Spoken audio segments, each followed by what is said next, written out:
Hey guys and welcome back to best car picks. അങ്ങനെ നമ്മൾ കുറച്ച് കാലമായിട്ട് കണ്ടുകൊണ്ടിരുന്ന പുതിയ Brezza facelift finally launch ആയിട്ടുണ്ട്. കുറച്ചധികം ലേറ്റ് ആയി അവർ ലോഞ്ച് ആവാൻ, അതുകൊണ്ടാണ് ഈ സമയത്ത് വീഡിയോ ഇടുന്നത്. പക്ഷേ എന്തൊക്കെ പറഞ്ഞാലും ഇതിൻ്റെ അകത്ത് ഒരു കാര്യം അവർ ചെയ്ത് എനിക്ക് തീരെ ഇഷ്ടപ്പെട്ടില്ല. വണ്ടി ഓവറോൾ ഡിസൈൻ സാധനങ്ങളൊക്കെ ഓക്കെ, ചിലപ്പോൾ നിങ്ങൾക്ക് കണ്ടിട്ട് വലിയ വ്യത്യാസമൊന്നും ഇല്ലായിരിക്കും. അതൊക്കെ നമുക്ക് നോക്കാം.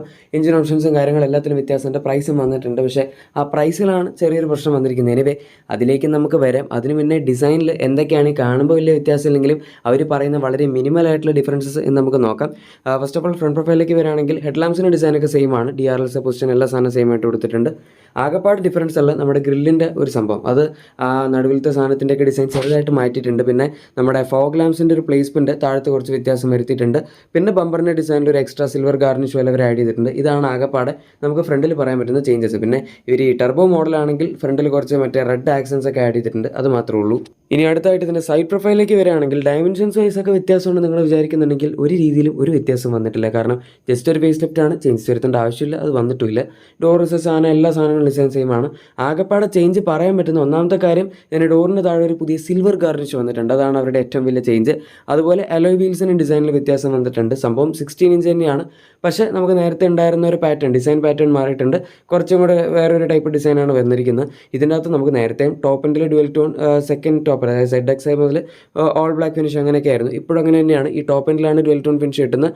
നോർമൽ ZXi എടുക്കുകയാണെങ്കിൽ നമുക്ക് ഇത്തരത്തിലുള്ള ഓൾ ബ്ലാക്ക് അല്ലെങ്കിൽ ഇത് കണ്ടിട്ട് എനിക്ക് ഡാർക്ക് ഗ്രേ പോലെയാണ് തോന്നുന്നത്. പക്ഷേ എന്തായാലും ഡുവൽ ടോൺ അല്ലാത്ത ഈ ഒരു മോണോട്ടോൺ ഫിനിഷ് ആയിരിക്കും കിട്ടുന്നത്. ഈ വണ്ടിയിൽ നമുക്ക് ബേജ് പിന്നെ ഒരു പുതിയ ഓറഞ്ച് കളർ അങ്ങനെ രണ്ട് സാധനങ്ങൾ ആഡ് ആയിട്ടുണ്ട്. അതുപോലെ കുറച്ചധികം ഡുവൽ ടോൺ ഓപ്ഷൻസ് ഇപ്പോൾ വരുന്നുണ്ട്. അതാണ് കളേഴ്സിൻ്റെ കേസിലുള്ളത്. ഇനി റിയറിലേക്കും റൂഫിലേക്കൊക്കെ വരാം. റൂഫ് റെയിൽസ് അതുപോലെ നമുക്ക് ഷാക്കിൻ്റെ തന്നെ ചെറിയൊരു സ്പോയിലറൊക്കെ ബാക്കിലേക്ക് കൊടുത്തിട്ടുണ്ട്. പിന്നെ വണ്ടിയുടെ ഡ്യുവൽ ടോൺ ആണെങ്കിലും A pillar, B pillar, C pillar മൊത്തം ബ്ലാക്ക് ഔട്ട് ആണ്. താഴത്തെ പോർഷൻ ഒരു കളറും മുകളിലത്തെ പോർഷൻ മൊത്തത്തിലൊരു കളറുമാണ് വരുന്നത്. ജസ്റ്റ് റൂഫിൻ്റെ ഒരു ടോപ്പ് പോർഷൻ മാത്രമല്ല, ഫുള്ളായിട്ടൊരു ബ്ലാക്ക് കളർ കൊടുത്തിട്ടുണ്ട്. അതിപ്പോൾ ഏത് ഡ്യുവൽ ടോൺ എടുക്കുകയാണെങ്കിൽ അങ്ങനെയാണ്. അതുപോലെ റിയർ ഡിസൈൻ ഇതിനകത്ത് ഇങ്ങനെ പ്രത്യേകിച്ച് വ്യത്യാസമൊന്നുമില്ല. ടെയിൽ ലാംപ്സ്, ബ്രസയുടെ റൈറ്റിംഗ്, വിൻഷീൽഡ് സാധനങ്ങളെല്ലാം സെയിമാണ്. ആകെപ്പാടെ ഫ്രണ്ടിൽ പറഞ്ഞ പോലെ നമുക്ക് താഴത്തെ ഒരു സിൽവർ ഗാർണിഷ് വരുന്നുണ്ട്. പിന്നെ റിഫ്ലക്റ്റേഴ്സിൻ്റെ പ്ലേസ്മെൻറ്റ് ഇതിൽ മാത്രമാണ് ആകെപ്പാടെ റിയറിലും ഡിഫറൻസ് വന്നിരിക്കുന്നത്. സോ ഇത്രയാണ് നമ്മുടെ പുതിയ ബ്രസ ഫേസ് ലിഫ്റ്റിൻ്റെ എക്സ്റ്റീരിയർ ചേഞ്ചസ്. ഇനി ഇതിൻ്റെ അകത്ത് വേറൊരു സംഭവം പറയാൻ പറ്റുന്നത്, നിങ്ങൾ ടർബോ വണ്ടി എടുക്കുകയാണെന്നുണ്ടെങ്കിൽ നമുക്ക് ബാക്കിൽ ടർബോ ബൂസ്റ്റർ ജെറ്റ് എന്ന് പറഞ്ഞൊരു ബാഡ്ജ് വരും. അതുപോലെ തന്നെ ഇതിൻ്റെ സൈഡിലും ടർബോ ബൂസ്റ്റർ ജെറ്റ് എന്ന് പറഞ്ഞിട്ടുള്ള ഒരു ബാഡ്ജ് വരും. പിന്നെ നമുക്ക് വേറൊരു സംഭവം ഉള്ളതിൻ്റെ പുതിയ അണ്ടർബോഡി CNG ആണ്. ഈ വണ്ടിയിലെ ഒരു CNG ഇതിന് മുന്നേ കൊടുക്കുന്നുണ്ടായിരുന്നു, പക്ഷേ അത് അണ്ടർബോഡി അല്ലായിരുന്നു.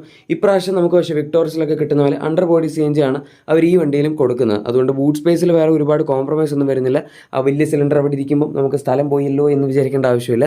അതവർ കാണിച്ചിട്ടുണ്ട്. താഴത്തൊരു മിറർ വെച്ചിരിക്കുന്ന അണ്ടർബോഡി CNG കാണിക്കാനാണ്. അത് അത്ര ക്ലിയർ അല്ല, പക്ഷേ എന്നാലും ബൂട്ട് സ്പേസ് നിങ്ങൾക്ക് കാണാം. ഇത് CNG മോഡലിലെ ബൂട്ട് സ്പേസ് ആണ്. ഇത്രയൊക്കെ എക്സ്റ്റീരിയർ വളരെ ബേസിക്, അതായത് ചേഞ്ചസ് ഒന്നും ഇല്ലാത്തതുകൊണ്ട് ഇൻറ്റീരിയറിലേക്ക് വരുമ്പോഴേക്കും എന്തെങ്കിലുമൊക്കെ ഉണ്ടാവും നിങ്ങൾ വിചാരിക്കും. പക്ഷേ ഡാഷ്ബോർഡ് ലേഔട്ടിൽ നമുക്ക് പ്രത്യേകിച്ച് ഒരു വ്യത്യാസം വന്നിട്ടില്ല. എന്താണോ നേരത്തെ ഉണ്ടായിരുന്ന സെയിം സാധനം തന്നെയാണ്. പിന്നെ അവർ പറയുന്നത് ബ്ലാക്ക് ഫിനിഷ് ചില സ്ഥലത്ത് സോഫ്റ്റ് ടച്ച് കൊടുത്തിട്ടുണ്ട്, അതുപോലെ ഡോർ പാഡ്സിൽ ബ്ലാക്ക് ഫിനിഷ് സോഫ്റ്റ് ടച്ച് വന്നിട്ടുണ്ട് എന്നൊക്കെയാണ്. പക്ഷേ ഒറ്റനോട്ടത്തിൽ നോക്കുകയാണെങ്കിൽ ഡാഷ്ബോർഡിൻ്റെ ഓവറോൾ ലേഔട്ടിലൊന്നും വേറെ വ്യത്യാസമൊന്നുമില്ല. പിന്നെ നമുക്ക് ചേഞ്ച് പറയാൻ പറ്റുന്ന ഒരു സംഭവം കുറച്ച് ADAS ഫീച്ചേഴ്സ് ആണ്, പക്ഷേ അതങ്ങനെ ഒരുപാടൊന്നും ഇല്ല. റിയർ ട്രാഫിക് ക്രോസ് അലർട്ട്, പിന്നെ ബ്ലൈൻഡ് സ്പോട്ട് മോണിറ്റർ, പിന്നെ ഫ്രണ്ട് പാർക്കിംഗ് സെൻസേഴ്സ് ഒക്കെ വന്നിട്ടുണ്ട്. അത് ADAS അല്ല, അങ്ങനത്തെ കുറച്ച് സാധനങ്ങൾ 6 ഫീച്ചേഴ്സ് എന്തേ ഉള്ളൂ. ലെവൽ 1 എന്ന് പറയാം, ലെവൽ 2 ഒന്നും ആയിട്ടില്ല. പിന്നെ ഓട്ടോ ഡിമിങ് RPMs ഉണ്ട്. അതുപോലെ നമുക്ക് വയർലെസ് ചാർജർ വന്നിട്ടുണ്ട്, വയർലെസ് സെൻട്രൽ റൂട്ട്, ആപ്പിൾ കാർപ്ലേ ഉണ്ട്. ഇൻസ്ട്രുമെൻ്റ് ലിസ്റ്റ് ഒക്കെ സെയിം ആണ് കേട്ടോ. അതായത് ഒരു സെമി ഡിജിറ്റൽ യൂണിറ്റ് ആണ്. നമുക്ക് ടാക്കോമീറ്റർ, സ്പീഡോമീറ്റർ അനലോഗ് ആണ്. അതിൻ്റെ നടുവിൽ ഒരു ഡിജിറ്റൽ ഡിസ്പ്ലേ 4.2 ഇഞ്ചസിൻ്റെ സൈസ് വരുന്ന കളർ TFT ഡിസ്പ്ലേ ആണ് വരുന്നത്. പിന്നെ ഇതിൻ്റെ അകത്ത് ഇപ്പോഴും സിംഗിൾ പെയിൻ സൺറൂഫേ ഉള്ളൂ. ഈ സെഗ്മെൻറ്റിൽ ഇപ്പോൾ ചില വണ്ടികളിൽ പാനോറമിക് സൺറൂഫ് ഒക്കെ കിട്ടി തുടങ്ങിയിട്ടുണ്ട്. ഈ വണ്ടിയിൽ എന്തായാലും അത് ഇതുവരെ വന്നിട്ടില്ല. ഇനി കുറച്ച് ചേഞ്ചസും കൂടെ പറയാം. ഒന്നാമത്തെ കാര്യം, നമ്മുടെ 10.1 ഇഞ്ചസിൻ്റെ പുതിയ ടച്ച് സ്ക്രീൻ ഇൻഫോർടൈൻമെന്റ് സിസ്റ്റം ആണ്. ഇതിൻ്റെ UI യിലെല്ലാം നല്ല വ്യത്യാസമുണ്ട്. സുസുക്കിയുടെ UI എന്ന് പറയുമ്പോൾ അത്യാവശ്യം, അതായത് യൂസ് ചെയ്യാൻ എളുപ്പമായിരിക്കും, ഭയങ്കര കോംപ്ലക്സ് ഒന്നും ആയിരിക്കില്ല. ഒരുപാട് ഫീച്ചേഴ്സ് ഒന്നും ഇതുവരെ ഇല്ലായിരുന്നു. ഇതിൻ്റെ അകത്ത് പക്ഷേ നമുക്ക് 35+ ഇൻബിൽറ്റ് ആപ്സ് വരുന്നുണ്ടെന്ന് അവർ പറയുന്നുണ്ട്. പിന്നെ സുസുക്കി കണക്ട് ആപ്പ് വെച്ച് കഴിഞ്ഞാൽ നമുക്ക് അതിൻ്റെ അകത്ത് 60+ കണക്റ്റഡ് ഫീച്ചേഴ്സ് വരുന്നുണ്ടെന്ന് പറയുന്നുണ്ട്. പിന്നെ wireless Android auto, apple CarPlay connectivity എല്ലാം ഡെഫിനറ്റ്ലി സപ്പോർട്ട് ചെയ്യുന്നുണ്ട്. സൈസും സാധനങ്ങളൊക്കെ 10.1 ഇഞ്ച് എന്ന് പറയുന്നത് അത്യാവശ്യം ഡീസൻറ്റ് സൈസാണ്. അതുപോലെ നമുക്ക് 64 കളേഴ്സിൻ്റെ ambient ലൈറ്റ്സ് ഇതിനകത്ത് കൊടുത്തിട്ടുണ്ട്, അതും കൊള്ളാം. പിന്നെ ഇതിൻ്റെ അകത്ത് ഫൈനലി ഈ സെഗ്മെൻറ്റിൽ നമുക്ക് കിട്ടുന്ന വെന്റിലേറ്റഡ് ഫ്രണ്ട് സീറ്റ്സ് അത് ആഡ് ആയിട്ടുണ്ട്. സീറ്റ്സ് ആണെങ്കിലും നമുക്കിപ്പോൾ ഒരു ലെതറേറ്റ് ഫിനിഷിലാണ് വരുന്നത്, നേരത്തെ അതൊന്നും ഇല്ലായിരുന്നു. സോ ഇത് സെഗ്മെൻറ്റിൽ കുറച്ച് കാലമായിട്ട് വണ്ടികളിലൊക്കെ ഉണ്ട്, പക്ഷേ അറ്റ്ലീസ്റ്റ് ഇത് ഇപ്പോഴെങ്കിലും വന്നു എന്ന് പറയാമല്ലോ, അത് നല്ല കാര്യമാണ്. അതുപോലെ വേറൊരു സംഭവം മാറ്റിയിരിക്കുന്നത് നമ്മുടെ ഓട്ടോ AC യുടെ ക്ലൈമറ്റ്രോണിക് ആ പാഡാണ്. നേരത്തെ നമുക്കൊരു അപ്പ് ആൻഡ് ഡൗൺ ടോഗിൾ ആയിരുന്നു ഉണ്ടായിരുന്നത്. ഇപ്പോഴും അപ്പ് ആൻഡ് ഡൗൺ ടോഗിൾസ് ഒക്കെ തന്നെയാണ്, പക്ഷേ അതിന് ഡിസൈൻ മൊത്തത്തിൽ മാറ്റിയിട്ടുണ്ട്. നമുക്ക് വിറ്റാറിലൊക്കെ കിട്ടുന്ന പോലത്തെ ഒരു ഡിസൈനിലുള്ള കൺട്രോൾ ഗിയർ ആണ് ഇതിനകത്ത് ഇപ്പോൾ അവർ കൊടുത്തിരിക്കുന്നത്. ഇതും കാണാൻ രസമുണ്ട്. അത്യാവശ്യം നല്ലൊരു ഫിറ്റ് ആൻഡ് ഫിനിഷ് ഒക്കെ ഉള്ള ഒരു കൺട്രോൾ പാനലാണ്. നമുക്ക് കുറച്ചുകൂടെ പ്രീമിയം വണ്ടിയിൽ നിന്ന് എടുത്ത പോലെ തോന്നും. സംഭവം എന്തായാലും സിംഗിൾ സിംഗിൾ സോൺ ആണ്. നമുക്ക് 3XO-ലൊക്കെ ഡ്യുവൽ സോൺ AC ഒക്കെ കിട്ടുന്നുണ്ട് ഈ സെഗ്മെന്റിൽ. റിയർ സീറ്റിലൊന്നും ഒരു വ്യത്യാസമില്ല. നമുക്കിപ്പോഴും 2 അഡ്ജസ്റ്റബിൾ ഹെഡ് റെസ്റ്റുകളേ ഉള്ളൂ. പക്ഷേ 3-point seat belts, rear armrest, rear AC vents എല്ലാ സാധനങ്ങളും ഉണ്ട്. സ്പേസും കാര്യങ്ങളൊന്നും ഒരു വ്യത്യാസം വന്നിട്ടില്ല. നേരത്തെ സെയിം പ്ലാറ്റ്ഫോം, വീൽ ബേസ് എല്ലാം സെയിം ആണല്ലോ. അതുകൊണ്ടായാലും ഒരു വ്യത്യാസമില്ല, സെയിം ആണ്. കോസ്മെറ്റിക്കലി ഇത്രയൊക്കെ വ്യത്യാസങ്ങളാണ് ഇതിനകത്ത് വന്നിരിക്കുന്നത്. പക്ഷേ മെയിനായിട്ട് ഈ എക്സ്റ്റീരിയറിലൊന്നും കാണുമ്പോൾ തോന്നില്ലെങ്കിലും അവർ ചേഞ്ച് വരുത്തിയിരിക്കുന്ന ഒരു സംഭവം ഇതിൻ്റെ എഞ്ചിനാണ്. അതായത് നമുക്ക് നേരത്തെ ഉണ്ടായിരുന്ന ആ ഒരു എഞ്ചിൻ 1.5 ലിറ്റർ K15C എഞ്ചിൻ ഇതിൻ്റെ അകത്ത് ഇപ്പോഴും വരുന്നുണ്ട്.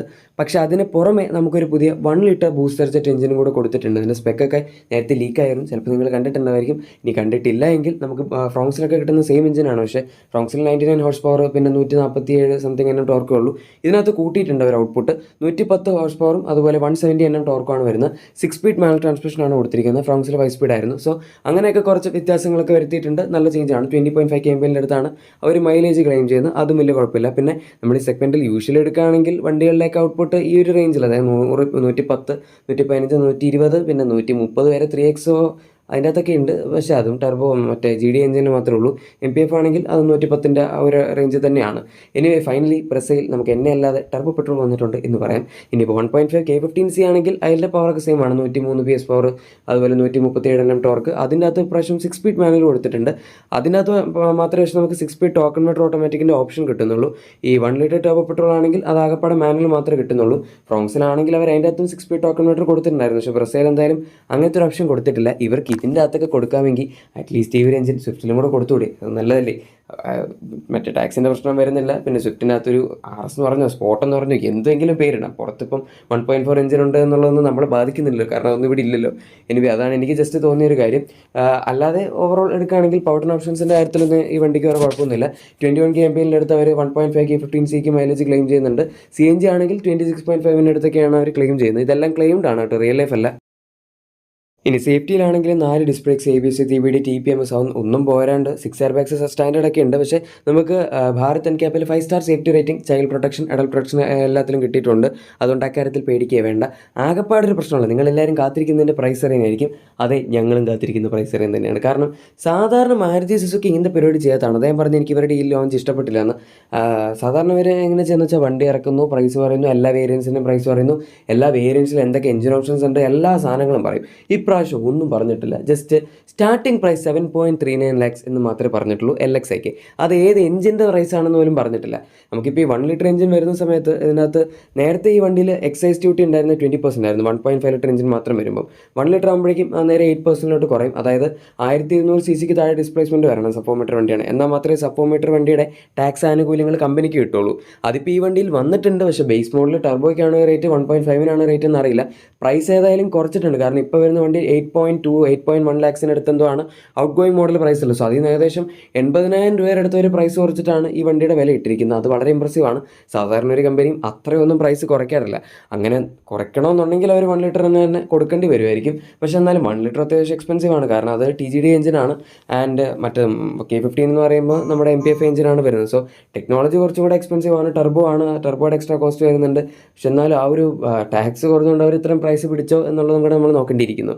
എനിവേ അതും കൂടെ ഒന്ന് പറഞ്ഞിരുന്നെങ്കിൽ വളരെ നല്ലതായിരുന്നു. നമുക്കിപ്പോൾ ഈ ടർബോ ഏതൊക്കെ വേരിയൻസിലാണ് വരുന്നത്, K15 ഏതൊക്കെ വേരിയൻസിലാണ് വരുന്നത്, ബേസ് മുതൽ ടോപ്പ് വരെ എല്ലാത്തിലും K15 ഉണ്ടോ, ഒരു സംഭവം ഇപ്പോഴും അറിയില്ല.